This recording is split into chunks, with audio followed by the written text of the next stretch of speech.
বিসমিল্লাহির রহমানির রহিম। প্রিয় দেশবাসী, আসসালামু আলাইকুম ওয়া রাহমাতুল্লাহি ওয়া বারাকাতুহু। আজ আসলাম আপনাদের মাঝে আরেকটা ভিডিও নিয়ে। আওয়ামী লীগের কিছু দরবেশ, কিছু ফকির, তাদেরকে নিয়ে কথা বলতে আসলাম। তারা আজ খুব অসহায় পড়ে গেল। শেখ হাসিনা আউলিয়া, আওয়ামী লীগের কর্মীদেরকে বানিয়েছে দেউলিয়া। আজ তারা দেউলিয়া হয়ে আমার নবী পাক সাল্লাল্লাহু আলাইহি সাল্লামের যে সুন্নত, সেই সুন্নতটাও তারা ফালাই দিল। কেমন চুরি দেশে করছে, কেমন অকর্ম দেশে করছে। আজ নিজে আত্মগোপন থাকার জন্য, দেশ থেকে পালানোর জন্য আজ নিজের দাড়িটা পর্যন্ত নিজে ফালাই দিল। তারপরও তার শেষ রক্ষা হলো না।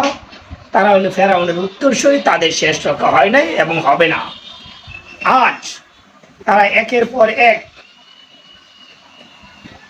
ধরা এখন খাইতেছে এবং খাইবে। সামনে তারা যে অকর্মগুলো করছিল, তার এই অকর্মর ফল তারা সামনে ভুগতে হবে। এখন তত্ত্বাবধান সরকার আসার পরই তারা এইভাবে বাগার জন্য পাগল হয়েছে, ধরা খাইতেছে। আর দুদিন পর যখন সরকার রদবদল হবে, তখন এই বংশধররা কোথায় যাবে? তাদের কোনো রাস্তা নাই পালাবার। তাদের বিচার এই বাংলার মাটিতে হবে।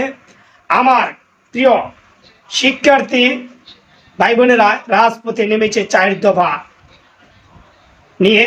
ইনশাল্লাহ আমি আশা করি আমার শিক্ষার্থী ভাই বোন এবং আপামর জনগণের এই 4 দফা ইনশাল্লাহ বাস্তবায়ন হবে।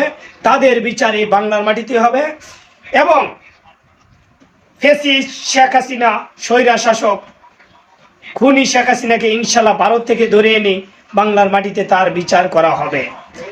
আজ আমি এতটুকু বলতে চাই, আপনারা দেশের মানুষ জেগে উঠেছেন এবং যে পর্যন্ত তার বিচার না হবে আপনারা এই 4 দফা দাবি নিয়ে রাজপথে থাকবেন।